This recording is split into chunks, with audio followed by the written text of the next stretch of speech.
a very grand and glorious day. Grand and glorious day today, to you today on this amazing day where life is occurring, where life is happening right now. This moment in time, this moment of power, here we are together. Thank you for sharing it with me and expanding it. And it is this point of power that is this moment in time to which I want to speak about today. I'm going to grab my bullet coffee and put a little additional coconut cream in there. I probably had already 90 grams of wonderful fat. Didn't think it would take that long. Sorry.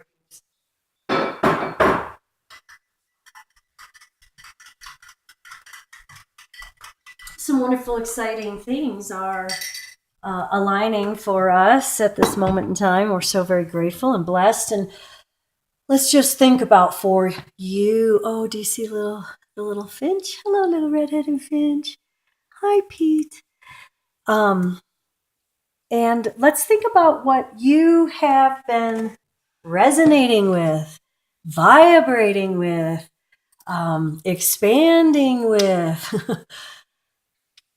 And we know for certain what we have been expanding with based upon exactly what we're seeing right at this moment in time. Take a breath. And let's drop all the way into the inner realm of awareness and all the way down to the core of the earth. Let's just be fully present, awake, and aware right now at this moment in time. Let's just ground into the earth energy and ask for wisdom and guidance from yin energy, the divine feminine, sacred feminine, bringing that in now, strengthening our physical structure. Into our heart we go. Thump that thymus, right in the middle of your chest. Your heart space, this is the heart chakra, breathing up that wise woman energy into our heart space. And now let's just send it all the way out the channel, all the way up through the top of our head. Just kind of tap that wisdom center as we offer this loving light energy out to the divine masculine. Women offer, men ask, women offer. And we just ask the divine feminine, the divine masculine to receive this beautiful light, loving light energy. And we send this to the divine masculine and allow it to propel all the way across the cosmos into infinity and beyond. Why not? And we now just bring that very wise yang energy, the divine masculine energy, the protector, the father, the divine warrior, the way of the peaceful warrior, wise before any action is taken, wisdom is accessed. And we just now ask that come into our channel, into our heart space, loving ourselves just as we are, loving all our fellow beings just as they are, and asking them to stand now and heal themselves. Stand up, come to your heart space. Now we're going to take that wonderful ball of energy, the divine masculine, is down to the core of Mother Earth, where we see Mother, Father, yin, yang, masculine, feminine, in the most sacred of frequencies. And now we bring them all the way back up the channel into our heart space. Seeing this complete circuit of energy returning to our heart space. Keep something that thymus. Breathing with awareness, eyes closed. If possible, it is possible to do this with eyes open. So if you are watching the birds, I hope I didn't miss the stork landing on the hummingbird feeder. And into our heart we are. And into our heart, this is the point of healing. And in our heart space, this is where we want to reside. We want to lead with our hearts. Big deep breath in. Coming to that first power position. Squeezing the entire bodyscape. Full body awareness. Now begin to engage the entire being. Hold in position one, hold in position one. Shoulder blades wonderfully reaching towards each other, hands clenched. And now we're going to dwell with that energy for an instant as we bring it up and let it go.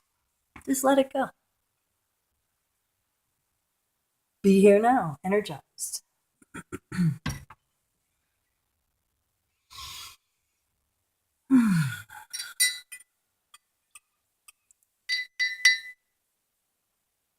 So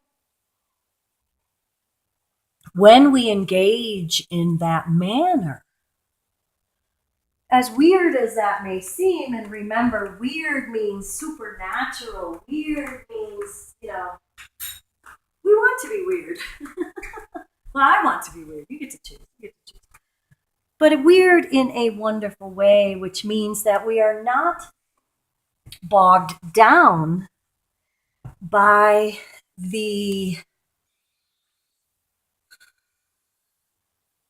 what's the word that I'm seeking today? The dialogue. Not even a dialogue. Well, let's talk about that for a second, since that came up. Dialogue. Okay, thank you. Let's talk about dialogue. Dialogue. Di meaning two, right? Log meaning loquaciousness, which is lingua, which is tongue, going all the way back. I don't know. That's my guess. If it's wrong, I'm sure there's something to do with languaging in dialogue. Two people back and forth, like a beautiful, I don't know if you've ever seen in Tai Chi when they do the hands together, and they're each just in a defensive position, of course, but it's almost like bantering without words. It's beautiful.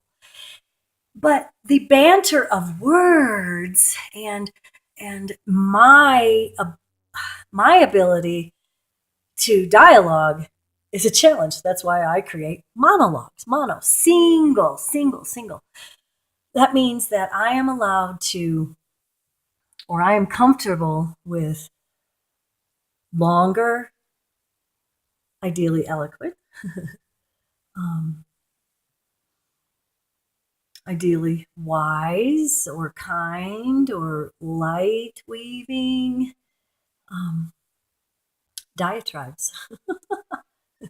And diatribe is two, but if I'm going on and on, we could say a Reiki rant. How about that? I do like the word rant, although I don't like the energy behind a lot of ranting. And so my ranting is generally light, ideally, and peace. I don't want to be spewing venom. I find myself in conversation now that I have been in my cave for so many years since I, gave up being out in service industry, out in restaurant work for 30 years, and giving that up and learning to be entrepreneurial, more entrepreneurial, but fully entrepreneurial now. God bless. It's a wonderful journey. I find in conversation, except when I'm speaking with higher levels, realms of awareness, or speaking to someone who's holding a higher realm of awareness, the conversation can be difficult for me. When I started, and it happened like right before I was going through menopause, blah, blah, blah. And I had a coach at the time, Anne, thank you, Anne, who after a few weeks together, she began to say to me and help me to understand that although I always thought of myself as an extrovert, and believe me, for a lot of those years I was I had to use alcohol to be the extrovert, I think. Same as my father did, God bless. But I'm really introverted, really, really introverted, and based upon how my conversations I've never been able to really have those wonderful dialogues, the bantering back and forth, unless it was talking about this expanded awareness. Then it's like whole new levels of energy and thought, and I'm out of my body practically, and the energy is back and forthing. It's on a cosmic level. The cosmos and I do this a lot. It's so fun. And I remember at one time I had a conversation with someone who I was at the time thought I was very close to. It ended up this was a very long-term, superficial relationship on in my perception on the other person's part, but I thought that we had this level of understanding, at least from the cosmic aspect, to where we could elevate and have this conversation, not really conversation, this exchange, really, in a playful, light way. And that's what I was experiencing. But apparently this person was impersonating someone who was enjoying that experience. So that even drove me further within once I realized, exactly as Cosmos has said all these years, is that they don't understand you. They don't understand you. And then Cosmos and I got into the banter of, well, then that's my fault. If you don't understand, then I must teach. And Cosmos said, no, that's not necessarily true. So in my coaching, when I would do all the private coaching, and I'd have a different style now, but when I first started, I thought that me teaching, like with Simplicity Spirituality, that was my first coaching program. And it was a one-on-one 10-week class. And I was just sharing this information. So I was lecturing, right? This is what I do best, in my opinion. And I remember going through, and it seemed like so much of, with one person in particular, that so much of this person's drama, and I later found out that there was more addiction than what she had led on, because, I need to know in the beginning, and that's why I only work with people who are pharmacologically free, because of the weird aspects of the pharmaceuticals on the brain. And this you cannot get. Anyhow, I found that after I was offering this what I perceived as wisdom, Simplicity Spirituality, 8 ways of building your spiritual house, right? We were creating a foundation for a spiritual practice, because we must practice. People don't understand. What do you mean by practice? Didn't you ever take piano? Didn't your mother set the clock and make you sit there for 30 minutes and just sob because you sucked at piano? Oh, wait, that was me. It's okay, Bev. I forgive you wherever you are. Because my mind, at that time, I was probably, newly vaccinated, through school, blah, blah, blah. I certainly know that something occurred with me at a very young age that was probably, now knowing what I know, vaccination related, that harms brain and doesn't allow our pineal gland to expand. And if it doesn't expand, then we can't get these very simple principles of deep connection with it.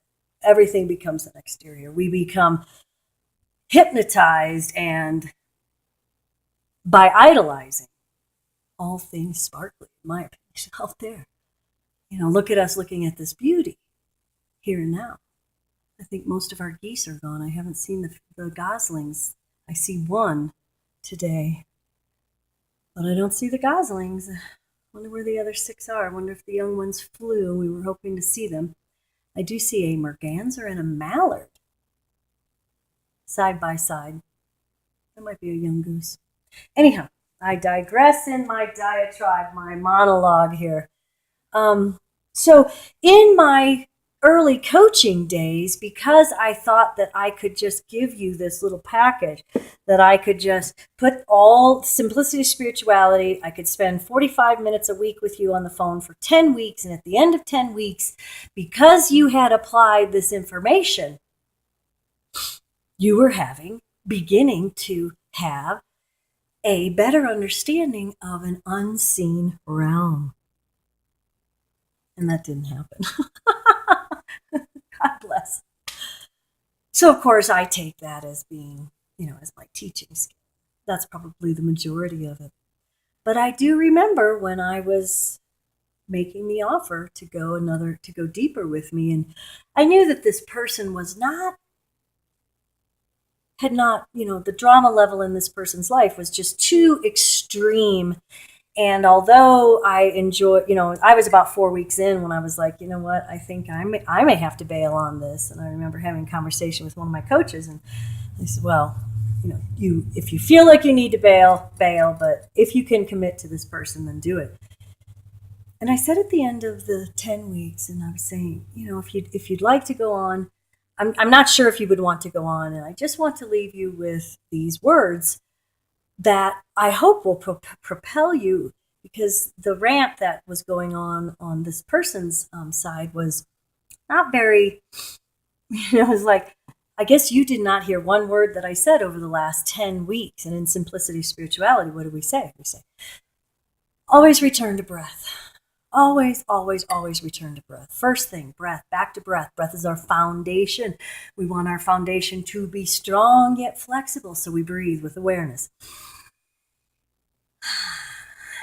The first pillar of our spiritual house. From breath, we now have a foothold to step into, to step up, to rise up that scale of consciousness into awareness. And we expand that awareness with gratitude, appreciation. Thank you, thank you, thank you, thank you. Breathing thanks in and out, breathing gratitude, appreciation in and out. Grateful, full of great, sending that out for our entire journey up to this moment in time. The icky, the sticky, the white, twisty, the turny.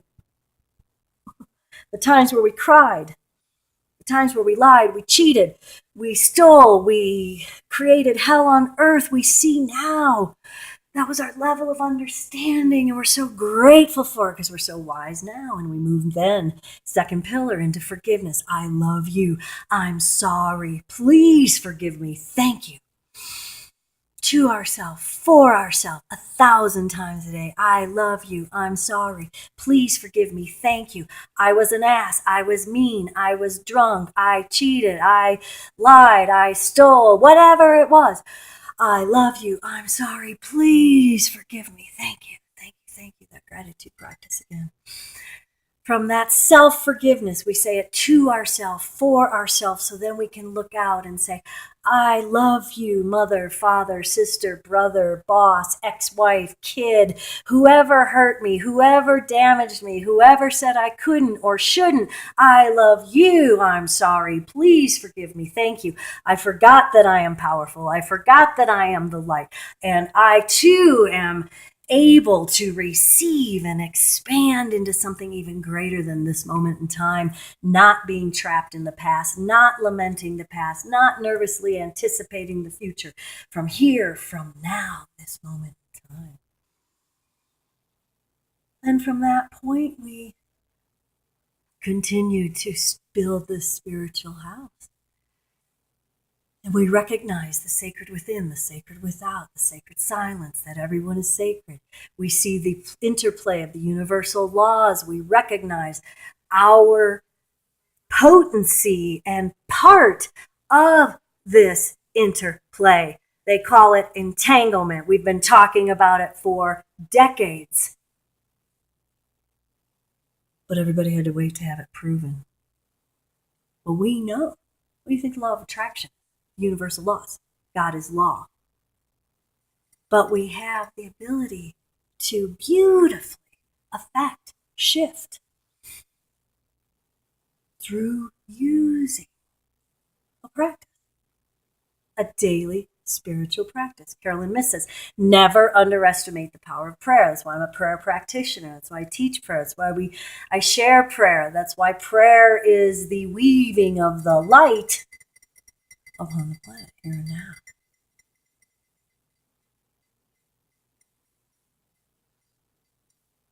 So after I spent 10 weeks with this person, I was really surprised that this person did not embrace when I said, these tools that I have given you will allow you to be your own best responder. No one is coming to the rescue. You get to be the one using these steps every day. Practice, practice, practice. And unfortunately, this person took that to heart. And all this person heard was, no one's coming to the rescue. But it's true, isn't it? It is true. It is true. I remember how freeing that was for me in my early 20s, after my mother died when I was 20. And I was in a drunken haze, and I was depressed, and I was overweight, and I was miserable. And I was working about 60 hours a week, and I was partying probably the other, 40 hours a week, however many. It sure seemed like that was the way. That was the way. The 80s were a blur, man. But I remember as clear as day, and I've shared this with you before, so bear with me, but I remember as clear as day sitting up in bed, not feeling very good about myself or the world, in that dark haze of residue from alcohol, cigarettes. And I was about 23. And I said to myself, the two brain cells that were still firing, thank God, the two little synergistic, response that was occurring at that time, said, I don't dream anymore. It's got to be better than this. It's got to be better than this. And just that moment in time, and I remember it as if it were occurring right now, I felt that shift. It was Dr. Phil who wrote a book on, I think it was like 10 critical choices, and 6 critical opportunities, and 4 something. But the gist of it was, excuse me, that these opportunities always come our way. How we perceive, receive, and then, move forward with them is always our choice. That's part of our choice. That's why we want to have better brain behavior, so we make better choices, right? Better choices, better living, of course. We know that. Free will, blah, blah, blah. The synergistic effect, the energetic hit, the light weaving that occurred at that moment in time when I sat up and had that realization that it's got to be better than this, took me on this huge propulsion that continues 35 years later, here, now, into this higher understanding. If I were to go back 10 years before that, maybe not, maybe 8 years before that, I was 14 when I started working, excuse me. And I remember I was bussing tables at the Forey Ranch House, and I was in a room full of people, yet 1,000 miles away. And I remember looking at the people and thinking, you have no idea what I'm thinking. Now, the weird thing is that moment in time, I didn't really care what they were thinking. It was much later in my wisdom, maybe even most recently, that I realized the potent power that other people's thoughts have on us as well, right? But I knew in that moment in time that I was encapsulated in an entanglement that I didn't understand, but I knew that I was fully cognizant, awake, and aware. And even then, people thought I was weird. Hallelujah, but it's kind of painful at 14. Anyhow, I love you, I'm sorry, please forgive me, thank you, right? That I allowed myself to be put in a position to where I felt less than, or that I felt judged. So the continuation, so today when we look out on the landscape, at this moment in time, and I'm going to try and wind this up really, is the potency of practice, right? What do I mean by practice? Exactly this. Being awake, aware, aligned, allowing the light to come in, to offer it, to heal ourselves first so that we can send it back out in a beneficial, healed way. And stop vomiting vitriol all over our fellow travelers. It's ridiculous. I'm calling for better behavior. Let's learn to discuss in a buoyant, bountiful, beautifully expressive way what we want in an empowering way. Stop telling me your sad story. Stop living your sad story. Enough. Until you use that sad story from a position of empowerment to help your fellow travelers, not shame, not blame, not say the most disgusting, frigging awful, putrid, profane, and I'm not easily offended, ridiculous crap in the comments section of others.